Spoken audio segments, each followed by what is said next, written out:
Por que os REITs não param de cair em 2024? Isso é o que eu tenho mais ouvido me perguntarem nos últimos tempos, né? Por que os fundos imobiliários americanos não param de cair? Por que eu só perco dinheiro com eles? O que tá acontecendo nesse ano com eles? Então eu decidi fazer esse vídeo aqui para mostrar para vocês as reais razões do porquê os REITs estão caindo esse ano e se é uma oportunidade ou não de você comprar mais agora ou esperar, o que você deve fazer. Então provavelmente essa vai ser a melhor explicação que você vai ver de uma vez por todas sobre os REITs nesse ano de 2024. E se você já gosta desse tipo de conteúdo de REITs, principalmente relacionado à economia, deixe sua curtida aqui embaixo que eu vou entender que você gosta desse tipo de conteúdo. Antes de a gente falar detalhadamente dos REITs, é interessante vocês entenderem o que aconteceu na economia dos Estados Unidos nesses últimos anos. Desde a chegada da pandemia no ano de 2020, muita coisa mudou. A adoção forçada do modelo de trabalho remota, por conta do distanciamento social,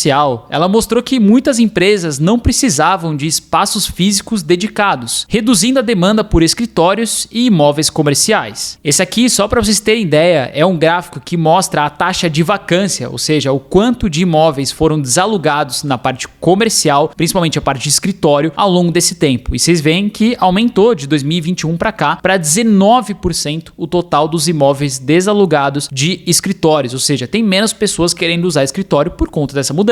E isso vai afetar os REITs de escritório diretamente. E para complicar ainda mais a situação, os trilhões de dólares injetados na economia durante a pandemia geraram um consumo desenfreado, que levou a inflação a atingir um pico de 9,1% em 2022, o nível mais alto nos últimos 40 anos. Com o aumento da inflação, o Fed, que é o Banco Central dos Estados Unidos, ele se viu na obrigação de aumentar as taxas de juros com uma força nunca vista antes. Se a gente olhar aqui, esse aumento de juros que aconteceu entre 2022 e 2023 nos Estados Unidos, ele foi o mais rápido de todos os históricos que teve de aumento de juros por lá. Em apenas 18 meses, a taxa de juros dos Estados Unidos saiu de 0,25% para 5,5%. E se vocês olharem com um pouco mais de detalhe, a gente está há quase um ano com a taxa de juros nesse patamar elevado de 5,5%. Agora que vocês entenderam um pouquinho sobre o que aconteceu com a economia americana, vamos entender o que isso impactou os REITs na prática. O aumento da taxa de juros, independente do país, ele vai reduzir fortemente a demanda por imóvel, já que fica muito mais caro você financiar um imóvel, seja residencial ou comercial. E assim como a população, os REITs também sentem isso. E com esse aumento de taxa de juros, os REITs eles são pressionados por dívidas mais altas e mais custos com pagamentos de juros. Como os REITs eles precisam distribuir pelo menos 90% do lucro para os acionistas, isso significa que eles não podem simplesmente reinvestir uma grande quantia em si mesmos, como uma empresa normal. Por esse motivo, se um REIT ele quiser crescer, ele tem dois grandes passos ali que ele pode tomar. O primeiro deles é emitir novas cotas no mercado para que os investidores comprem essas cotas e esse dinheiro entre para o caixa dele, ele consiga comprar novos imóveis. Ou a segunda opção, ele vai tomar empréstimos do banco, ou seja, pegar dinheiro emprestado do banco para comprar imóvel e depois pagar aquelas dívidas. No primeiro caso, que é a emissão de novas cotas, isso vai pressionar ainda mais os preços dos REITs para baixo, já que emitir novas cotas vai diluir os acionistas, reduzindo a participação de cada um. Enquanto, na segunda opção, que é a parte de tomar empréstimos, acaba custando muito mais do que o normal quando os juros estão altos, o que tende a aumentar a dívida dos REITs. Um caso prático aqui é do REIT Realty Income, que é do setor de varejo e tem mais de 15 mil imóveis. A dívida dele aumentou muito ali de 2020 para 2021, saindo de 8 bilhões para 16 bilhões e agora está em 25 bilhões de dólares. Um caso parecido aconteceu com o REIT Vice, que é aquele que tem cassinos gigantescos ali em Las Vegas. Vocês podem ver aqui os custos das dívidas deles, que eles estavam pagando ali até 2022, saindo ali de 70 milhões para 204 milhões em 2023, enquanto os juros aumentaram. Isso porque tem vários REITs que captam dívida com flutuação da taxa, ou seja, se a taxa de juros aumentar, o custo da dívida também deles aumenta. E E alguns outros REITs conseguem captar a dívida com uma taxa de juros ali fixa, né? Então, independente do que acontecer, ele sempre vai pagar a mesma coisa. A alta nos juros, ela prejudica os REITs tanto externamente, com os inquilinos aí sentindo dificuldades para alugar espaços por um preço mais acessível, mas também internamente, com as despesas de juros aumentando. Dessa forma, esse cenário se torna particularmente delicado para o setor. E além do impacto direto, existem os impactos indiretos na cotação dos REITs. Com as taxas de juros altas no país, o rendimento oferecido pelos REITs ele pode se tornar menos atraente que um bond, né, que é um tesouro do governo americano, por exemplo, que vai ter um risco e volatilidade muito menor. Aqui, por exemplo, a gente tem uma comparação do ganho de rentabilidade desde 2020 na renda fixa americana, né, que são esses três aqui, né, de 10 anos, 20 anos e 30 anos, comparado com o ETF VNQ, que compra os principais REITs ali dos Estados Unidos. Ou seja, os títulos de renda fixa estão entregando muito mais rentabilidade do que você investir nos REITs em si, olhando pelo menos nesse cenário de 2020 a 2024. E para compensar essa diferença de ganho entre renda fixa e REIT, que acaba correndo um risco maior, os investidores acabam derrubando a cota daquele ativo. E para compensar essa diferença de ganho entre renda fixa americana e os REITs, os investidores acabam saindo da posição de REITs para comprar renda fixa, o que acaba também derrubando a cota dos REITs e aumentando o dividend yield, que é um cálculo feito diretamente com o preço da cota e os dividendos pagos ali por ação. A gente tem um caso prático aqui, como diversos outros que eu poderia mostrar, e aqui eu estou mostrando do Avalon Bay, que é um REIT bem interessante por sinal. Quando o preço da ação dele cai, né, que é o caso aqui em azul, o dividend yield ele sobe. Então o dividend yield, que é o quanto aquele REIT paga de dividendos no ano, ele é inversamente proporcional ao quanto aquele REIT cai ou sobe de preço. Então se o REIT subir de preço, o dividend yield cai. Se o REIT cair de preço, o dividend yield sobe. Ou seja, em momentos como esse em que a renda fixa americana paga muito, os REITs têm que cair de preço para compensar no pagamento dos dividendos. E isso acontece principalmente porque o preço dos aluguéis não pode ser ajustado no curto prazo. Então isso acaba sendo ajustado no preço do REIT. A um preço menor, o mesmo pagamento de dividendos dele acaba sendo muito mais atraente porque o dividend yield fica maior. Mas, de qualquer forma, todos esses fatores estão impactando a rentabilidade dos REITs em 2024. Comparando aqui o VNQ, no ano de 2024,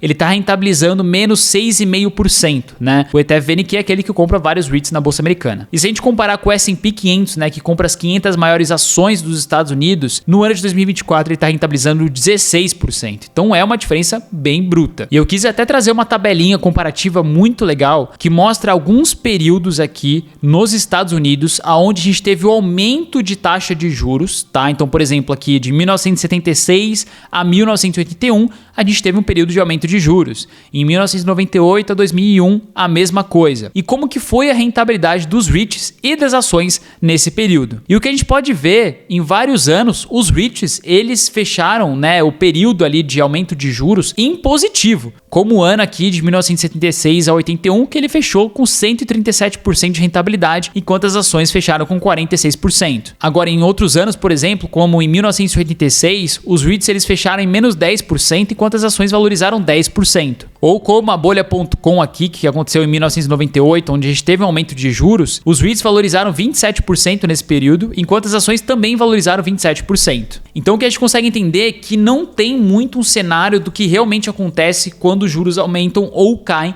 no país. Não quer dizer que todas as vezes que os juros aumentarem, os REITs eles vão ter uma rentabilidade menor que as ações ou que eles vão ficar negativo. Mas se a gente olhar agora para o cenário atual de 2024, a gente consegue observar que a rentabilidade dos REITs foi muito menor do que a das ações na Bolsa Americana. E isso tem algumas razões. Em primeiro lugar, a rapidez com que os juros aumentaram nos Estados Unidos a partir de 2021 foi a mais agressiva da história, como a gente já viu. E pelo fato de empresas, né, ações, poderem usar 100% do lucro de forma que elas preferirem, fica mais fácil delas se adaptarem com esse rápido aumento de juros. Porém, como os REITs eles só podem usar 10% de todo o lucro da forma que quiserem, fica mais difícil e demora mais tempo para se ajustarem às novas condições do mercado. E o segundo motivo se justifica pela forma como eles se alavancam, como eles crescem. Os REITs, eles dependem muito de financiamento, dívida, para conseguir comprar mais imóveis e crescerem. Então, se os juros aumentam, eles têm que continuar captando dívida e eles vão pagar mais por isso e vão ter um lucro menor. Já as ações, com o lucro que elas têm, elas conseguem reinvestir mais nelas sem precisar captar empréstimos em períodos de juros mais altos. E se a gente olhar uma comparação geral dos setores aqui que mais caíram, mais subiram dos REITs, a gente consegue ver que na média, todos os REITs aqui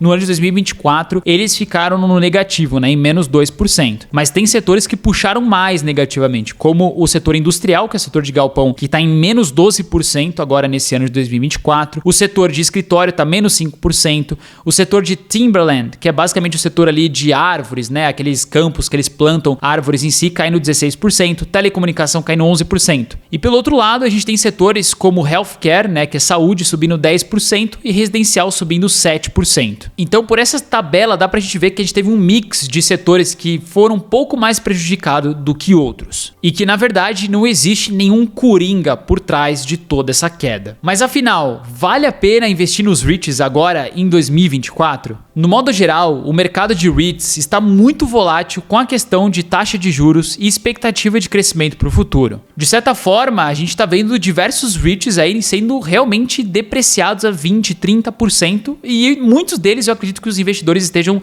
depreciando demais. E aí, para nós investidores de longo prazo, acaba criando oportunidades de comprar REITs excelentes a preços mais baratos. O Realty Income, que é aquele REIT do setor de varejo que tem mais de 15 mil imóveis, ele, por exemplo, caiu cerca de 10% no ano de 2024. Mas o seu último resultado trimestral, ele entregou um forte crescimento da receita e FFO, que ficaram bem acima das expectativas. E se a gente olhar aqui de acordo com a média dos analistas de Wall Street, o mercado acredita que agora em 18 de setembro de 2024, a gente vai ter a primeira redução de juros nos Estados Unidos, de 0,25%. Isso mostra que essa alta de juros provavelmente já vai acabar nesse ano. E ano que vem a gente vai ter mais reduções de juros, o que vai fazer com que os REITs ganhem muito mais dinheiro ao longo do tempo. Só que é importante comentar que essa movimentação de queda de juros para fazer com que os custos dos REITs diminuam não é tão rápido assim, não acontece de uma semana para outra. Mas por outro lado, a gente sabe que o mercado normalmente antecipa os movimentos. Então, antes dos REITs começarem a ter mais lucro